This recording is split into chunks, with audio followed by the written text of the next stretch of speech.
জুলাই গণ অভ্যুত্থানে সেনাবাহিনীকে সতর্ক করার জেরেই বাংলাদেশের সরকার পরিবর্তন বললেন তুর্ক। ডক্টর ইউনূসের ইচ্ছায় ফ্যাক্ট ফাইন্ডিং তদন্ত। ডলার সংকটে দেশের রিজার্ভে টান, আমদানি রপ্তানি আয় ব্যয়ে ফারাক কমিয়েও কাটছে না সংকট, কার্যকর মুদ্রানীতির তাগিদ অর্থনীতিবিদদের।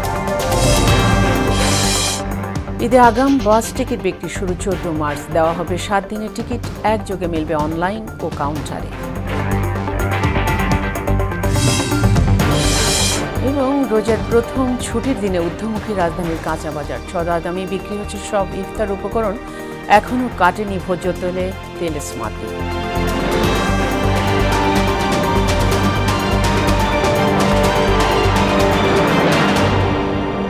আসসালামু আলাইকুম, সবাইকে মোহনার সংবাদে স্বাগত। শুনছিলেন শিরোনাম, সঙ্গে আছি ফাতেমা রশিদ। এবার বিস্তারিত।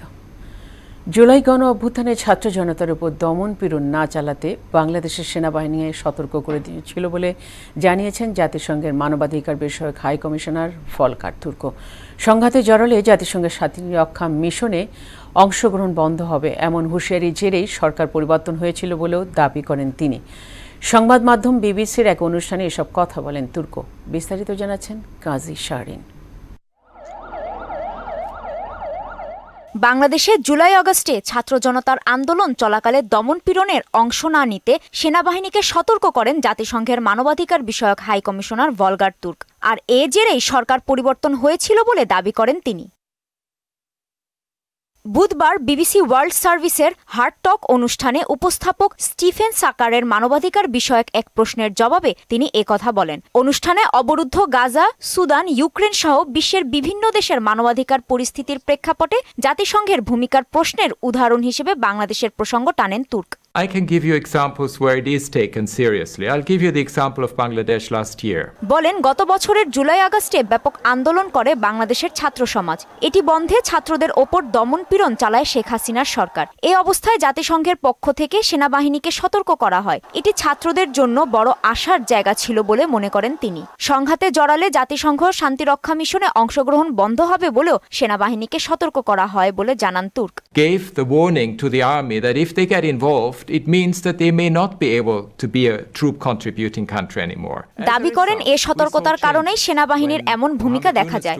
এছাড়া অন্তর্বর্তী সরকার প্রধান ডক্টর মোহাম্মদ ইউনূসের আহ্বানেই বাংলাদেশে ঘটে যাওয়া বর্বরতা সকলের সামনে তুলে ধরার জন্য ফ্যাক্ট ফাইন্ডিং মিশনের তদন্ত পরিচালনা করা হয় বলেও জানান মানবাধিকার কমিশন প্রধান। Mohammed Yunus took over as the new chief advisor of the interim administration. He asked me immediately, can you send us a fact finding mission?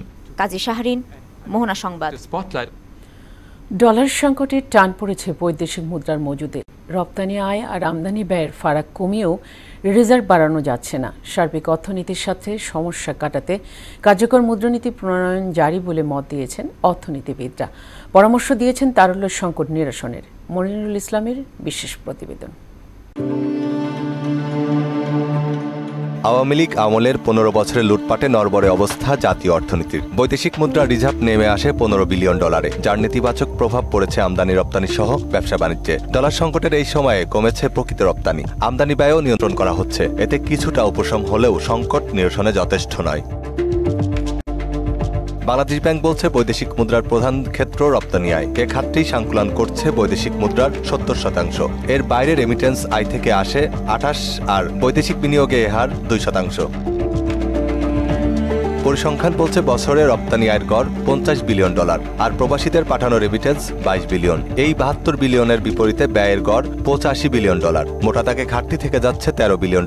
এসব কারণে 4 বছর আগের বৈদেশিক মুদ্রার মজুদ 48 থেকে নেমে ঠেকেছে 20 বিলিয়নে। মাননীয় প্রধান উপদেষ্টা শুধুমাত্র ওই মিটিং করে তিনি কিন্তু আসলে বাংলাদেশের একটা ইমেজ তুলে ধরতে পারবেন এবং তিনি কিন্তু ওই সিদ্ধান্তগুলো নিতে পারবেন, কিন্তু এটা বাস্তবায়ন করার দায়িত্ব হচ্ছে এই বিটা এবং বেজার। তো সেই জায়গা থেকে যদি কোনো কাজ না হয় তাহলে তো হবে না। তো সুতরাং এই জায়গাতে আমি মনে করি যে একটা বড় রকমের পরিবর্তন এনে এই পুরো দুটো প্রতিষ্ঠানকে শক্তিশালী করতে পারলে তাহলে সেক্ষেত্রে আমরা বিদেশে অনেক বিনিয়োগ পাবো। 2019-20 অর্থ বছরে আমদানি ব্যয় $5,325 কোটি, বিপরীতে রপ্তানি আয় $3,367 কোটি, ঘাটতির পরিমাণ $1,958 কোটি। পরের অর্থ বছরে ঘাটতি $1,850 কোটি, আর 2021-22 ঘাটতির পরিমাণ $3,160 কোটি, যা এ যাবৎকালের সর্বোচ্চ। এরপর সরকার আমদানিতে নিয়ন্ত্রণ আরোপ করলে পরের 2 অর্থ বছরে ঘাটতি কমে দাঁড়ায় $1,730 কোটি। 2023-24 অর্থ বছরে ঘাটতি কিছুটা কমে হয় $1,193 কোটি। সমস্যা উত্তরণে মূল্যস্ফীতি নিয়ন্ত্রণ, খেলাপি ঋণের লাগাম টানা, রেমিটেন্স প্রবাহ বাড়ানো, অর্থ পাচার রোধ সহ বিদেশি ঋণের চাপ কমানোর পরামর্শ দিয়েছেন অর্থনীতিবিদরা। আছে বিভিন্ন প্রকল্পে বিদেশি ঋণ নির্ভরতা কমানোর তাগিদ। বিশ্বব্যাংক, IMF, এডিবির মতো প্রতিষ্ঠানগুলো সেগুলো যেন নিয়মিতভাবে আসলে বাংলাদেশকে যে সহায়তা দেওয়ার কথা তাদের সেটা যেন দেয়, এবং একই সঙ্গে অন্যান্য যে সমস্ত দ্বিপক্ষীয় বা বহুপক্ষীয় সংস্থাগুলো রয়েছে তাদের কাছ থেকে আমাদের আসলে এই সহায়তাগুলো নিতে হবে। নিলে তখন এই রিজার্ভটা আরেকটুখানি বাড়বে। আর এর পাশাপাশি আমাদের যে এই যে রেমিটেন্স সেটাও আরেকটু কীভাবে বাড়ানো যায় সেটা একটু দেখতে হবে। এক্সপোর্ট বাড়াতে হবে এবং একই সঙ্গে আমাদের যে ফরেন এইড সেটাও একটু কীভাবে বাড়ানো যায় সেটার কথা চিন্তা করতে হবে। মন্দ ঋণের ভয়াবহ প্রবণতা থেকে ব্যাংক রক্ষায় দ্রুত কার্যকর পদক্ষেপ না নিলে আগামী সংকট ভয়াবহ রূপ ধারণ করবে বলে সতর্ক করেন তিনি। বিটা এবং বেজার সেখানে আসলে নেতৃত্বের পরিবর্তন দরকার, তার কারণ এই নেতৃত্ব দিয়ে তো হচ্ছে না। মনিরুল ইসলাম, মোহনা সংবাদ, ঢাকা। আসন্ন ঈদুল ফিতরে ঘরমুখো মানুষের যাতায়াত সুবিধার্থে বাসের আসনের টিকিট বিক্রি শুরু হবে আগামী 14 মার্চ। এদিন একযোগে অনলাইনে এবং কাউন্টার থেকে বাসের টিকিট পাবেন যাত্রীরা। তবে অনেক পরিবহন এবার পুরোপুরি টিকিট অনলাইনে দিবে, ফলে 2 জায়গায় টিকিট পাবেন যাত্রীরা। অগ্রিম হিসাবে 25 মার্চ থেকে ঈদের আগে মোট 7 দিনের টিকিট বিক্রি করা হবে। বৃহস্পতিবার বাংলাদেশ বাস ট্র্যাক ওনার্স অ্যাসোসিয়েশনের ঈদ সংক্রান্ত প্রস্তুতিমূলক সভায় এ সিদ্ধান্ত হয়। ফরিদপুরে রাতের আধারে পদ্মা নদীতে অবৈধভাবে ড্রেজার এবং বেকু দিয়ে বালু উত্তোলন করছে স্থানীয় প্রভাবশালীরা, যে কারণে হুমকির মুখে পড়েছে শহর রক্ষাবাদ এবং নদী তীরবর্তী এলাকা। বালু উত্তোলন বন্ধে কঠোর ব্যবস্থা নেওয়া হচ্ছে বললেন প্রশাসন। আশিস পোদ্দারের প্রতিবেদন, জানাচ্ছেন তাসিন তারিন।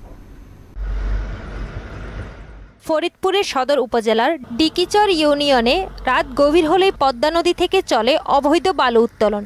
ডেজার ও বেকু দিয়ে বালু উঠিয়ে ট্রাকে করে বাঁধের উপর দিয়েই নিয়ে যাওয়া হয়, যে কারণে বাঁধের অনেক জায়গায় ধসে গেছে। হুমকিতে আছে শহর রক্ষা বাঁধ ও নদীর তীরবর্তী বসতবাড়ি। এই চক্রটি সবসময় প্রশাসনের সাথে যোগসাজশেই বালু উত্তোলন করছে অভিযোগ স্থানীয়দের। আমার এই জমিন কাইটে নিয়ে গেছে, মানা করি শুনলাম আমার পাশের জমিনওয়ালা জমিন যে কাইটে নিয়ে গেছে, কাইটে নিয়ে প্রতি বছর কাইটে নিয়ে যার ভাঙিয়া ভাঙিয়া পড়ে। যার যার মতন মানে ব্যবসায়ীরা যারা হয়তো বা কোনো লেনদেনের কারণে হয়তো বা তারা বন্ধ হয়ে যায়। মাটি না কাটে, বালি না কাটে, তাহলে তো পদ্মার আগে আসবে না। এই সমস্ত বাড়িঘর সমস্ত নিশ্চিন্ত থাকবে, কোনো ভাঙ্গার কোনো ভয় থাকবে না। যেখানে সরকার কোটি কোটি টাকা ব্যয় করছে বোল্ডার দিয়ে, সেই জায়গা মনে করেন রাতের অন্ধকারে মাটি কেটে নিয়ে যায়। রাতে বালু উঠালেও দিনের বেলায় পাল্টে যায় এর চিত্র। বেকু ও ট্রাক দূরে রেখে শ্রমিকরা চলে যান লোকচক্ষুর আড়ালে। এখনই বালু উত্তোলন বন্ধ না করা হলে বর্ষা মৌসুমে বাঁধ ধসে যাওয়ার সম্ভাবনা রয়েছে বলে জানালেন এই কর্মকর্তা। এটাকে যদি আমরা এখন টিকায় না রাখতে পারি, আমাদের অদূর ভবিষ্যতে ফ্লাড এমপ্লয়মেন্টটা ক্ষতিগ্রস্ত হবে। এর ফলে হচ্ছে একসময় ফরিদপুর শহরটা হচ্ছে প্লাবিত হওয়ার সম্ভাবনা রয়েছে। অবৈধ বালু উত্তোলনকারীদের বিরুদ্ধে কঠোর ব্যবস্থা নেওয়ার কথা জানালেন জেলা প্রশাসক ও পুলিশ সুপার। শহর রক্ষা যে বাঁধ, সেই বাঁধের পাশে থেকেই অবৈধভাবে মাটি কেটে নিয়ে যাওয়া হচ্ছে। আমরা দেখি কারা কাটছে, সেটা তাদেরকে আইডেন্টিফাই করে আমরা এর বিরুদ্ধে আইনগত ব্যবস্থা নিই। আমরা সবাই মিলে সিদ্ধান্ত নিয়েছি এই এলাকাতে বালু মাটি কাটা এই ধরনের কোনো কর্মকাণ্ড আজকে থেকে আর চলবে না, এবং এটা কিন্তু হচ্ছে আমরা প্রশাসনের পক্ষ থেকে ব্যবস্থা নিব। পুলিশ যারা আছে সহযোগিতা করবে, আমরা সকলে মিলে সহযোগিতা করব। 2010-11 অর্থ বছরে 165 কোটি টাকা ব্যয়ে 10.5 কিলোমিটার শহর রক্ষা বাঁধটি নির্মাণ করা হয়। তাহসিন তারিন, মোহনা সংবাদ। রোজার প্রথম ছুটির দিনে লাগামহীন ইফতারি উপকরণের বাজার। লেবু, শসা, বেগুন সহ ঊর্ধ্বমুখী বেশিরভাগ পণ্যের দাম। সরবরাহ সংকটের অজুহাতে চড়া মাছের বাজারও। তবে গরু, খাসির মাংস আগের দামে বিক্রি হলেও কিছুটা কমেছে মুরগির দাম। এদিকে এখনও সংকট কাটেনি ভোজ্য তেলের বাজারে। বাজার ঘুরে আরও জানাচ্ছেন উৎসব ফেরদৌস। ইফতারিতে ধনী গরিব নির্বিশেষে সবার কাছেই লেবুর শরবতের চাহিদা থাকে। এতে করে বাজারে লেবুর চাহিদা বেড়ে যায়, আর এই সুযোগ কাজে লাগিয়ে দাম বাড়ে ব্যবসায়ীদের ইচ্ছে মতো। হালি প্রতি লেবু বিক্রি হচ্ছে 50 থেকে 120 টাকা পর্যন্ত। একইভাবে বাড়তি চাহিদাকে পুঁজি করে 40 টাকা কেজির বেগুনও বিক্রি হচ্ছে 60 থেকে 140 টাকায়, আর দেশি শসা কেজি প্রতি বিক্রি হচ্ছে 80 থেকে 100 টাকায়। বেগুন আমার কাছে এই মুহূর্তে থেকে 120 টাকা করে চাইতেছে, এটা আমাদের নাগালের বাইরে। যেটা আগেও ছিল হচ্ছে যেটা 40 টাকা হালি, সেটা এখন হচ্ছে 80 টাকা হালি। শসা গতকালকে ছিল 60 টাকা, আজকে ম্যাক্সিমাম নিচ্ছে যেটা নরমাল ওটা 80 টাকা, ভালোটা 100 টাকা 160 টাকা আছে। এদিকে কোনো অবস্থাতেই সংকট কাটছে না ভোজ্য তেলের বাজারে। আর এইরকম ভাবে চললে সামনে রোজায় আর পাওয়া যাচ্ছে না, 20 রোজা এরকম যেটা আসতেছে ওইটা ওরা খোলা করে বেচতেছে। ম্যাজিস্ট্রেট বাজারে আসে আইসেই জরিমানা করে, এইটা না। আগে মূলত কোম্পানি ফ্যাক্টরিতে যাইতে হইব, কোম্পানি কেন ডিলারকে তেল দিতেছে না? কোম্পানি যদি ডিলারের তেল দেয় তাহলে ডিলার দোকানদারে দিতে বাধ্য। সরবরাহ সংকটের অজুহাতে ঊর্ধ্বমুখী মাছের বাজারও। দেশি জাতের খালবিলের কোনো মাছই 500 টাকার নিচে মিলছে না। ঊর্ধ্বমুখী চাষে রুই, কাতল, পাঙ্গাস, তেলাপিয়ার দামও সবসময় ঊর্ধ্বমুখী। যে মাছ কিনতাম 700-800 টাকা, সেই মাছ 1100-1200 টাকা কেজি। মিরপুর 10 থেকে আসছে এখানে, যেটা কমে কিনা তাই কিনা, কিন্তু না একই রকম। যে কোনো সব মাছ বাড়তেছে, মাল কম আজকে। আর গরু, খাসির মাংস যথাক্রমে 750 এবং 1200 টাকায় বিক্রি হলেও কিছুটা কমেছে মুরগির দাম। ব্রয়লার মুরগিটা 190-95 টাকা আছে, আর লাল মুরগিটার দাম একটু কমছে, সোনালী মুরগিটার দামটাও কমছে। এখন চলতেছে আপনার 780 থেকে 800 টাকা। দাম নিয়ন্ত্রণে রমজানে বাজার তদারকি বাড়ানোর দাবি জানিয়েছেন ভোক্তারা। উষা ফেরদৌস, মোহনা সংবাদ, ঢাকা। রমজানের বাজার পরিস্থিতি জানাতে এবার বগুড়া থেকে আমাদের সঙ্গে যুক্ত হচ্ছেন সহকর্মী রাসেল কবির। রাসেল, রমজানে বগুড়ার বাজার পরিস্থিতি কেমন দেখছেন? ক্রেতা বিক্রেতারা কি বলছেন?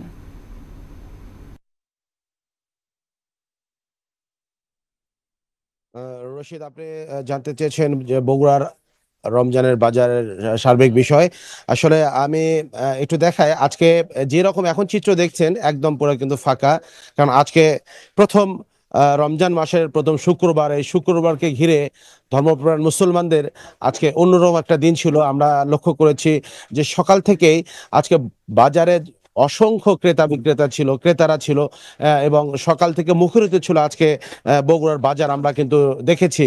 এবং আমি যদি একটু বলি, আমরা কিছুক্ষণ আগে আমাদের রিপোর্টটাতে দেখলাম তদ্রুপ বগুড়াতেও কিন্তু সয়াবিন তেলের মাটিতে গ্রাহকরা একদম অতিষ্ঠ হয়ে পড়েছে।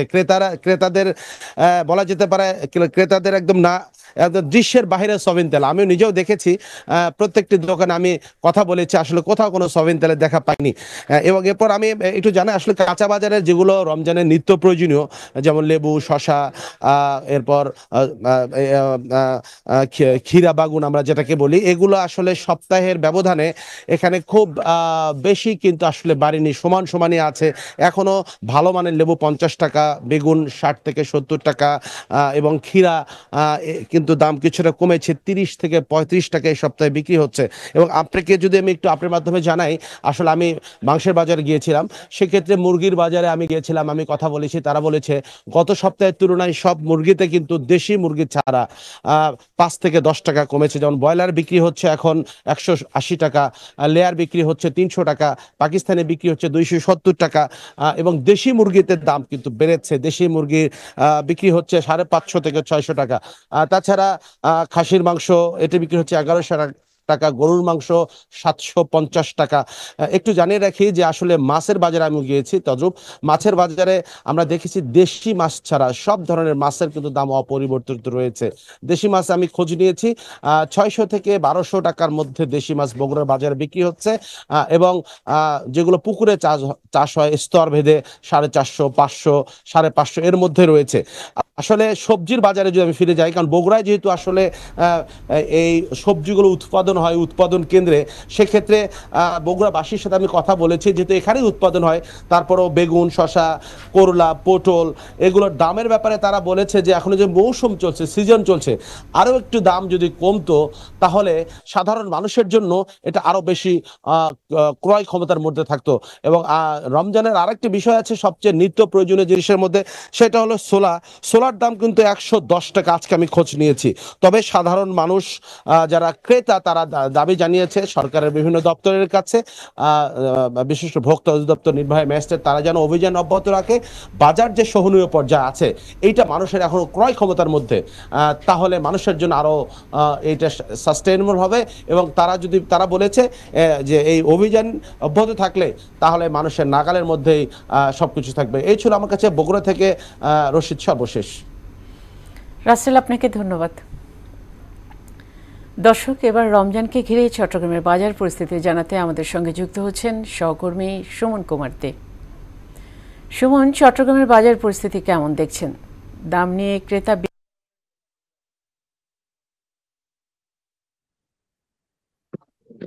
ফাতেমা, আমি এই মুহূর্তে রয়েছি চট্টগ্রাম নগরীর কাজীরডেরি কাঁচা বাজারে। আমরা সকাল থেকে বেশ কয়েকটি বাজার ঘুরে দেখেছি।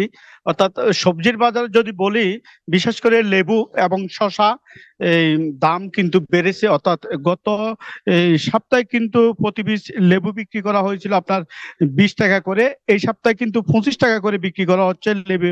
এই আপনাকে আমি যেই লেবুটা দেখাচ্ছি এটার দাম হচ্ছে 25 টাকা, অর্থাৎ এক হালি 100 টাকা করে বিক্রি করা হচ্ছে। আর শসা রয়েছে, শসা বিক্রি করা হচ্ছে আপনার 50 টাকা করে। এখানকার যারা ব্যবসায়ী রয়েছে তাদের সাথে কথা বলেছি, তারা বলছেন আসলে লেবুর দাম কিন্তু এত হওয়ার কথা না। যারা বিভিন্ন জায়গা থেকে এনে চট্টগ্রামের যে রিয়াজউদ্দিন বাজারে বিক্রি করেন, তারা ইচ্ছাকৃতভাবে কিন্তু লেবুর দামটি তারা বাড়িয়েছেন এবং সেটি তারা বলছেন, না হলে কিন্তু লেবুর দাম বাড়ার কথা না। অন্যদিকে সবজির বাজার কিন্তু গত সপ্তাহের দামে বিক্রি হচ্ছে। যেমন বেগুন বিক্রি করা হচ্ছে আপনার 50 থেকে 60 টাকা, 2 ধরনের বেগুন রয়েছে। আর অন্যদিকে কাঁচামরিচ বিক্রি করা হচ্ছে আপনার 50 টাকা করে। গাজর রয়েছে, গাজর বিক্রি করা হচ্ছে আপনার 40 টাকা এবং টমেটো রয়েছে, টমেটো 30 টাকা করে বিক্রি করা হচ্ছে। আলু বিক্রি করা হচ্ছে আপনার 30 টাকা করে। ফুলকপি রয়েছে, ফুলকপি বিক্রি করা হচ্ছে 30 টাকা। ভেন্ডি রয়েছে, ভেন্ডি বিক্রি করা হচ্ছে আপনার 100 টাকা করে। আর বরবটি বিক্রি করা হচ্ছে 100 টাকা করে। আর যদি মাছের বাজারটা বলি, আসলে পর্যাপ্ত পরিমাণ বাজারে মাছ রয়েছে। পুকুরের মাছ কিন্তু চড়া দাম, অর্থাৎ দাম না বললে আগের দামে কিন্তু চড়া দামে বিক্রি করা হচ্ছে। আর অন্যদিকে সামুদ্রিক মাছ কিন্তু দাম বেড়েছে, এই যেহেতু সামুদ্রিক মাছ বাজারে খুব কম। আর অন্যদিকে ব্রয়লার মুরগির দাম কমেছে। গত সপ্তাহে 210 টাকা করে বিক্রি করা হয়েছিল, এই সপ্তাহে বিক্রি করা হচ্ছে আপনার এই 200 টাকা করে। আর সোনালী মুরগি বিক্রি করা হচ্ছে 290 টাকা করে। অন্যদিকে একটু যদি বলে রাখি, ভোজ্য তেলের যে বোতলজাত, সেটি বাজার একদমই সংকটে রয়েছে। কোলাতেল রয়েছে, বিভিন্ন বাজার তদারকি সংস্থার তারা তদারকি করছেন, তারপরে কিন্তু এই যে ভোজ্য তেলের যে সংকট সেটি কিন্তু এখনো রয়েছে। তো চট্টগ্রাম থেকে এই ছিল এখন পর্যন্ত আমার কাছে সর্বশেষ। ফাতেমা। সুমন, আপনাকে ধন্যবাদ। প্রায় প্রতিদিনই বায়ু দূষণের তালিকায় শীর্ষে উঠে আসছে ঢাকার নাম। সকালে আন্তর্জাতিক বায়ুমান প্রযুক্তি প্রতিষ্ঠান IQ এয়ারের তথ্যানুযায়ী 156 স্কোর নিয়ে বিশ্বের দূষিত শহরের তালিকায় নবম স্থানে রয়েছে ঢাকা। একই সময়ে 273 স্কোর নিয়ে বিশ্বের দূষিত শহরের তালিকায় শীর্ষে রয়েছে পাকিস্তানের লাহোর শহর। 273 স্কোর নিয়ে এর পরের অবস্থানে ভারতের দিল্লি। স্কোর 151 থেকে 200 হলে তাকে অস্বাস্থ্যকর বায়ু বলে মনে করা হয়। এই অবস্থায় শিশু, প্রবীণ এবং অসুস্থ রোগীদের বাড়ির ভেতরে এবং অন্যদের বাড়ির বাইরের কার্যক্রম সীমাবদ্ধ রাখার পরামর্শ দেওয়া হয়ে থাকে। দিনাজপুরে এবারও লিচুর বাম্পার ফলনের সম্ভাবনা রয়েছে। আবহাওয়া অনুকূলে থাকলে লিচু চাষিরা গতবারের চেয়ে এবারে দ্বিগুণ লাভের আশা করছেন। তাই বাগান পরিচর্যা করে ব্যস্ত সময় পার করছেন লিচু চাষিরা। প্রচণ্ড তাপের কারণে নিয়মিত পানি, সেচ এবং স্প্রে দেওয়ার পরামর্শ দিচ্ছেন কৃষি বিভাগ। সুবল রায়ের প্রতিবেদন, জানাচ্ছেন আফরিন পপি। দিনাজপুরের বিরল উপজেলা জুড়েই লিচুর বাগানগুলোতে চোখে পড়ছে মুকুল। তাই দিনরাত লিচুর বাগান পরিচর্যায় ব্যস্ত সময় পার করছেন চাষিরা। এখানকার লিচু সুস্বাদু ও উন্নত মানের হওয়ায় দেশ জুড়ে রয়েছে ব্যাপক চাহিদা। বাগান ছাড়াও বিরল ও সদর উপজেলার প্রায় প্রতিটি বাড়ির ভিটা, উঠান, আঙিনাতে লিচুর গাছ দেখা যায়। বিশেষ করে মাধববাটিতে দেশের উৎকৃষ্ট মানের লিচু উৎপাদন হয়। পানি দেওয়ার পরে আমরা সার প্রয়োগ করব, বীজ প্রয়োগ করার পরে মানে সুন্দর ফলন আমরা পাওয়ার চিন্তা ভাবনা করছি। নিচু অবস্থা আগে খারাপ ছিল, এই আকাশের পানি হয়ে দেন এই নিচু রেজাল্টটা মোটামুটি আলাদা দিলে ভালো হয়ে গেছে। এই লিচুটা আমাদের মনে করেন 2 থেকে আড়াই মাসের মধ্যে হবে এবং এই লিচুটার গতবারে আশানুরূপ টাকা বেশি পাওয়া গেছে। এবারে আমরা আশাবাদী যে বেশি দামে বিক্রি হবে আল্লাহর রহমতে। নিয়মিত কৃষকদের পরামর্শ দেওয়া হচ্ছে বলে জানান উপজেলা কৃষি কর্মকর্তা। কৃষি বিভাগের যে পরামর্শ, যার ফলে জমিতে কিংবা বাগানে যে সেচ দেয়া এবং সারের কিছু ব্যবস্থাপনা, ছত্রাকনাশকের কিছু ব্যবহার এবং কীটনাশকের ব্যবহার, যার ফলে এখনও যে লিচু রয়েছে আমরা যে বাগানগুলোতে পর্যাপ্ত পরিমাণে ফুল ছিল সেখান থেকে আমরা কাঙ্ক্ষিত মাত্রায় ফলন পাবো বলে আশা করছি। জেলায় ৫,৭৮৭ হেক্টর জমিতে লিচুর আবাদ করা হয়েছে, যা গতবারের তুলনায় ২৮০ হেক্টর বেশি। এবার ছোট বড় মিলিয়ে ৩,১২৮টির বেশি লিচু বাগানে ৩,৩৫,০০০ গাছ রয়েছে। আফরিন পপি, মোহনা সংবাদ। দেশের বাইরের খবর। কানাডা এবং মেক্সিকোর পণ্যে আরোপ করা অতিরিক্ত ২৫% শুল্ক সাময়িকভাবে স্থগিত করেছেন মার্কিন প্রেসিডেন্ট ডোনাল্ড ট্রাম্প। এদিকে সিরিয়ার আসাদ অনুগতদের সঙ্গে সরকারি বাহিনীর ব্যাপক সংঘর্ষে সরকারি বাহিনীর সৈন্যসহ কমপক্ষে ৪১ জন নিহত হয়েছেন। অন্যদিকে গাজায় ড্রোন হামলা চালিয়েছে ইসরায়েল। এরই মধ্যে ধ্বংসস্তূপ থেকে আরও ৬ জনের মরদেহ উদ্ধার করা হয়েছে। বিস্তারিত কাজী শাহরিনের ডেস্ক রিপোর্টে। যুক্তরাষ্ট্রের দুই বড় বাণিজ্য অংশীদার কানাডা ও মেক্সিকো। সম্প্রতি এ দুই দেশের পণ্যের ওপর অতিরিক্ত ২৫% শুল্ক আরোপ করেন মার্কিন প্রেসিডেন্ট ডোনাল্ড ট্রাম্প। তবে তা কার্যকরের পরেই স্থগিত করলেন তিনি। অর্থনীতিবিদরা বলছেন, ট্রাম্পের ক্ষমতা গ্রহণের পর থেকে যুক্তরাষ্ট্রের বাজারে অস্থিতিশীলতা দেখা দেয়। বাজারে মুদ্রাস্ফীতি কমাতে ট্রাম্প এমন পদক্ষেপ নিয়েছেন বলেও ধারণা করছেন অনেকে। তবে স্থগিতাদেশের মেয়াদ শেষ হবে ২ এপ্রিল। মার্কিন বাণিজ্য মন্ত্রী জানান, ২ এপ্রিল থেকে যুক্তরাষ্ট্র বিশ্বজুড়ে বাণিজ্য অংশীদারদের পণ্যের ওপর পাল্টাপাল্টি শুল্ক আরোপ করবে। এতে মেক্সিকো ও কানাডা যুক্তরাষ্ট্রে ফেন্টানাইলের আশা বন্ধে যথেষ্ট পদক্ষেপ নেবে। এদিকে সিরিয়ায় সাবেক প্রেসিডেন্ট বাশার আল আসাদের অনুগত যোদ্ধাদের সঙ্গে বর্তমান প্রশাসনের নিরাপত্তা বাহিনীর ব্যাপক সংঘর্ষের ঘটনা ঘটেছে। এতে কমপক্ষে ৪১ জন নিহত হয়েছে। নিহতদের মধ্যে ১৩ জন নিরাপত্তা বাহিনীর সদস্যও রয়েছে। দেশটির লাতাকিয়া প্রদেশের রাশিয়া নিয়ন্ত্রিত একটি বিমান ঘাঁটির কাছে সংঘর্ষের এ ঘটনা ঘটে। পরিস্থিতি নিয়ন্ত্রণে সেখানে কারফিউ জারি করা হয়। এর আগে বৃহস্পতিবার রাতে সরকার সমর্থিত বাহিনী প্রায় ৭০ আসাদপন্থীকে হত্যা করে বলে জানিয়েছে সিরিয়া ভিত্তিক সংবাদ সংস্থা। অন্যদিকে গাজায় থেমে নেই ইসরায়েলি হামলা। বৃহস্পতিবার গাজা সিটিতে ড্রোন হামলা চালায় ইসরায়েলি বাহিনী। এতে ১ জন নিহত এবং বেশ কয়েকজন আহত হয়। এরই মধ্যে গাজার ধ্বংসস্তূপ থেকে আরও ৬ জনের মরদেহ উদ্ধার করা হয়েছে। এতে নিহতের মোট সংখ্যা দাঁড়িয়েছে ৪৮,৪৫০ জনে। কাজী শাহরিন, মোহনা সংবাদ। অবসর ভেঙে চলতি মাসে মালদ্বীপ এবং বাংলাদেশের মধ্যকার ম্যাচে ভারতের জার্সিতে মাঠে নামছেন ৪০ বছর বয়সী সুনীল ছেত্রী। সামাজিক যোগাযোগ মাধ্যমে এক্সে দেওয়া এক পোস্টে বিষয়টি নিশ্চিত করেছে ভারতের ফুটবল কর্তৃপক্ষ। ৮ মাস আগে আন্তর্জাতিক ফুটবল থেকে অবসরের ঘোষণা দিয়েছিলেন সুনীল ছেত্রী।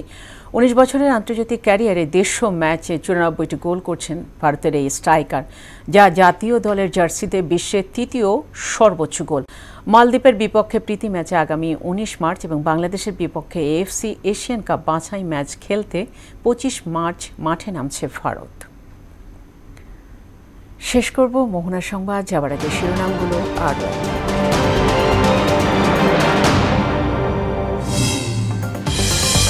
জুলাই গণ অভ্যুত্থানে সেনাবাহিনীকে সতর্ক করার জেরেই বাংলাদেশের সরকার পরিবর্তন, বললেন তুর্ক। ডক্টর ইউনূসের ইচ্ছায় ফ্যাক্ট ফাইন্ডিং তদন্ত। ডলার সংকটে দেশের রিজার্ভ টার্ন, আমদানি রপ্তানি আয় ব্যয়ে ফারাক কমেও কাটছে না সংকট। কার্যকর মুদ্রানীতির তাগিদ অর্থনীতিবিদদের। ঈদে আগাম বাস টিকিট বিক্রি শুরু ১৪ মার্চ। দেওয়া হবে ৭ দিনের টিকিট, একযোগে মিলবে অনলাইন ও কাউন্টারে। এবং রোজের প্রথম ছুটির দিনে ঊর্ধ্বমুখী রাজধানীর কাঁচা বাজার। চড়া দামে বিক্রি হচ্ছে সব ইফতার উপকরণ। এখনও কাটেনি ভোজ্য তেলে তেলেসমাত। এই ছিল মোহনার সংবাদে। পরবর্তী সংবাদ বিকেল ৫:৩০। এর আগে সংবাদ এক নজরে দেখবেন বেলা ৩টায়। মোহনার সব শেষ খবর জানতে ভিজিট করুন www.mohana.tv। সংবাদ দেখতে পারেন ফেসবুকে, ইউটিউবে। এতক্ষণ সঙ্গে থাকার জন্য সবাইকে ধন্যবাদ।